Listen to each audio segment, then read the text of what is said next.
नमस्कार, जोहार। चले जानते हैं झारखंड की ताजा खबरों को, लेकिन उससे पहले अगर आपने अभी तक इस चैनल को सब्सक्राइब नहीं किया तो सब्सक्राइब कर लें, जिससे कि आपको झारखंड की ताजा खबर रोजाना मिलती रहे। सबसे पहली बड़ी खबर, हो भाषा को संविधान की 8वीं अनुसूची में शामिल करने के लिए पोस्ट कार्ड अभियान शुरू। हो भाषा को संविधान की 8वीं अनुसूची में शामिल करने की मांग को लेकर राज्य के चाईबासा जिले में पोस्ट कार्ड भेजो अभियान के तहत असुरा के रविंद्र बाल संस्कार केंद्र स्कूल के अभिभावक, शिक्षक, शिक्षिकाओं एवं बच्चों ने राष्ट्रपति, गृह मंत्री और प्रधानमंत्री के नाम पोस्ट कार्ड भेजा है। आदिवासी हो समाज युवा महासभा की प्रदेश कमेटी के संगठन सचिव राहुल मूर्ति, संस्कृति सचिव जगन्नाथ हिस्सा एवं आमंत्रित सदस्य फूलमती श्रीका के निर्देश पर चले पोस्ट कार्ड लेखन अभियान में स्कूल के बच्चों समेत निदेशक शामिल हुए। बड़ी खबर, राज्य की पंचायती राज संस्थाएं नहीं खर्च कर पाई 1040 करोड़ रुपए, केंद्र ने रोक दी है इस साल की ग्रांट। झारखंड में पंचायती राज संस्थाएं विकास के लिए केंद्र से मिलने वाली राशि खर्च करने में फिसल गई है। पिछले साल 15वें वित्त आयोग से मिली राशि में से तकरीबन 1040 करोड़ रुपए पड़े रह गए और नतीजा यह हुआ कि आयोग ने इस साल के लिए ग्रांट रोक दिया है। झारखंड में त्रिस्तरीय पंचायती राज व्यवस्था में जिला स्तर पर जिला परिषद, प्रखंड स्तर पर पंचायत समिति और सबसे निचले स्तर पर ग्राम पंचायतें कार्यरत है। विकास योजनाओं के लिए तीनों स्तर पर प्रति वर्ष राशि आवंटित की जाती है। बड़ी खबर, झारखंड में बीजेपी ने मिशन 2024 के तहत बाबूलाल मरांडी पर अपना भरोसा जताया है और ये इसलिए भी महत्वपूर्ण है क्योंकि इन्होंने न सिर्फ देशोम गुरु शिबू सोरेन को बल्कि उनकी पत्नी रूपी सोरेन को भी मात दी है। बाबूलाल मरांडी को झारखंड बीजेपी का नया अध्यक्ष चुन लिया गया है। बाबूलाल संघ के कार्यकर्ता रह चुके हैं। इसके अलावा इन्होंने संथाल परगना के चप्पे चप्पे में काम किया है। इसके अलावा वो आदिवासी चेहरा भी हैं। ऐसे में झारखंड मुक्ति मोर्चा के लिए वो बड़ी मुश्किल खड़ी कर सकते हैं। मरांडी पहले से ही सोरेन परिवार पर बेहद आक्रामक रहे हैं। बीजेपी प्रदेश अध्यक्ष बनने के बाद उन्होंने अपने हमले और भी तेज कर दिए हैं। इन सब के बीच अब ये भी बातें होने लगी है कि झारखंड में बीजेपी के लिए सीएम का चेहरा बाबूलाल मरांडी होंगे। बाबूलाल मरांडी ने न सिर्फ हेमंत सोरेन की मां रूपी सोरेन को मात दी है, बल्कि देशोम गुरु कहे जाने वाले शिबू सोरेन को भी इन्होंने चुनाव में चित कर दिया है। 80 के दशक में दुमका में सक्रिय रहे हैं। बड़ी खबर, राज्य में 11 जुलाई को झारखंड आएगी नीति आयोग की टीम। 12 को प्रोजेक्ट भवन में मीटिंग है। नीति आयोग की टीम 11 जुलाई को झारखंड दौरे पर आने वाली है। टीम यहां पर बैठक करके केंद्र प्रायोजित योजनाओं की समीक्षा करेगी। सूत्रों के मुताबिक नीति आयोग की टीम 12 जुलाई को प्रोजेक्ट भवन सचिवालय में राज्य के अफसरों के साथ बैठक करेगी। बैठक में राज्य में चल रही हर घर नल जल योजना, प्रधानमंत्री आवास योजना, केंद्रीय मद से बन रही सड़क, स्वास्थ्य एवं रेल हवाई मार्ग के लिए जमीन अधिग्रहण से जुड़े मुद्दों पर चर्चा होगी। बैठक को लेकर सभी विभागों से केंद्रीय योजनाओं की स्टेटस रिपोर्ट चीफ सेक्रेटरी के कार्यालय में मंगवाई गई है। सभी विभागों को रिपोर्ट तैयार करने में जोर शोर से लगाया गया है। बड़ी खबर, झारखंड में लगभग 62,000 पारा शिक्षक कार्यरत हैं और पारा शिक्षकों की समस्या का समाधान आज तक नहीं हो पाया। कई सरकारें आई गई, इनसे वादा किया गया, लेकिन समस्याओं का समाधान नहीं किया गया। झारखंड के पूर्व शिक्षा मंत्री जगन्नाथ महतो पारा शिक्षकों के लिए कुछ काम किए और कुछ आश्वासन भी दिए, लेकिन मूल समस्या का समाधान नहीं हो पाया है। इसे लेकर आए दिन पारा शिक्षक धरना दे रहे और आंदोलन करते रहे हैं। अपनी मांगों को लेकर कई बार पारा शिक्षकों ने स्ट्राइक भी की और लाठी भी खाई है। रघुवर सरकार के कार्यकाल में पारा शिक्षकों को समय पर मानदेय नहीं मिलता था। 2-3 महीने में एक बार या 2-3 महीने काम करने के बाद 1 महीने का मानदेय दिया जाता था। पारा शिक्षकों में मानदेय नहीं बढ़ने पर आक्रोश है। हाल के दिनों में मुख्यमंत्री आवास घेरने के लिए भी निकले थे, लेकिन मोराबादी में उन्हें रोक दिया गया। ई विद्या वाहिनी से अटेंडेंस बनाने में भी उन्हें समस्याएं आ रही है और इसका समाधान अभी तक नहीं निकला है। बड़ी खबर, भाजपा के द्वारा तेली समाज को लेकर की गई टिप्पणी से तेली समाज में आक्रोश है। राष्ट्रीय तेली साहू महासंगठन के लातेहार जिला कार्यकारी अध्यक्ष आदित्य प्रसाद साहू ने इस बयान को लेकर पूरे तेली समाज को अपमानित करने वाला बताया है। आदित्य प्रसाद साहू ने कहा कि तेली समाज अपना 99% वोट भाजपा को देता आया है। अब समाज में थोड़ी सी जागरूकता आई है और भागीदारी की मांग उठने लगी है, तो भाजपा हकमारी करने के बाद अब सीनाजोरी भी करने लगी है। तेली समाज इस तरह के अपमान को बर्दाश्त नहीं करेगा। भाजपा को माफी मांगनी होगी, अन्यथा तेली समाज पूरे झारखंड प्रदेश में भाजपा के खिलाफ चरणबद्ध विरोध कार्यक्रम करने को बाध्य होगा। दरअसल गत 2 जुलाई को गुमला जिला मुख्यालय में राष्ट्रीय अपर महामंत्री दीनदयाल साहू ने कहा था कि भाजपा तेली समाज को नजरअंदाज करती है, बंधुआ वोटर समझती है, मोदी के नाम पर ठगती है। इसके बाद उनके इस बयान पर गुमला के भाजपा जिला मीडिया प्रभारी ने तेली समाज के पदाधिकारी को नकाबपोश, अवसरवादी और छुटभइये जैसे शब्दों से संबोधित किया था। बड़ी खबर, आरजेडी ने किया बड़ा ऐलान, 4 लोकसभा सीट पर जता दिया है दावा। झारखंड में चुनाव से पहले ही आरजेडी ने बड़ा ऐलान कर दिया है, जहां पार्टी के प्रदेश अध्यक्ष ने कुल 4 लोकसभा की सीट पर अपना दावा जताया है। झारखंड की कुल 14 लोकसभा की सीट में से 4 लोकसभा की सीट पर झारखंड आरजेडी चुनाव लड़ेगी और इन सीटों में पलामू, चतरा, कोडरमा, गोड्डा शामिल है। झारखंड आरजेडी के प्रदेश अध्यक्ष ने लोकसभा चुनाव को लेकर साफ किया है कि इन 4 लोकसभा की सीटों पर आरजेडी कभी न कभी जीती है। यही वजह है कि इन सीटों को प्राथमिकता दी गई है। हालांकि इसको लेकर अंतिम फैसला केंद्रीय अध्यक्ष पर छोड़ा गया है। बता दें कि 2019 में गठबंधन के तहत आरजेडी ने झारखंड में सिर्फ 1 लोकसभा की सीट पर चुनाव लड़ा था और आरजेडी ने तो ऐलान कर दिया है कि लेकिन सवाल उठता है कि क्या झारखंड में सीटों की शेयरिंग का ये फॉर्मूला काम आएगा।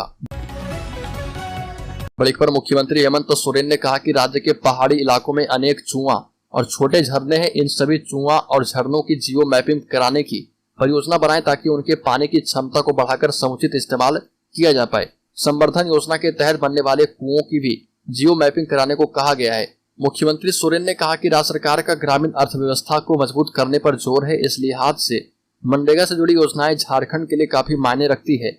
इन योजनाओं में पारदर्शिता बनाए रखने के लिए मजबूत निगरानी होनी चाहिए।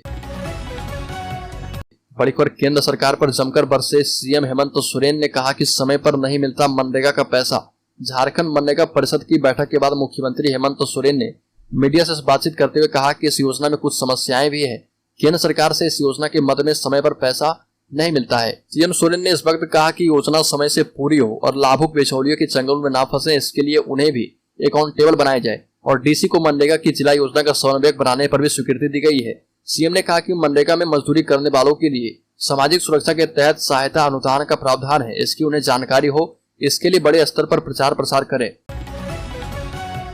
बड़ी खबर, झारखंड में बीजेपी को एक तरफा बहुमत, यूपीए को मिलेंगे मात्र इतने सीट। साल 2014 से लेकर 2019 तक मोदी लहर पर सवार बीजेपी के लिए क्या हालात बदल गए हैं या फिर केंद्र में उसकी ही सरकार बनने जा रही है, ये सवाल अब लोकसभा चुनाव से ठीक पहले चर्चा में है। इस बीच तमाम विपक्षी दल भी एक साथ मिलकर बीजेपी को सत्ता से बेदखल करने की पुरजोर कोशिश में लगे हुए हैं।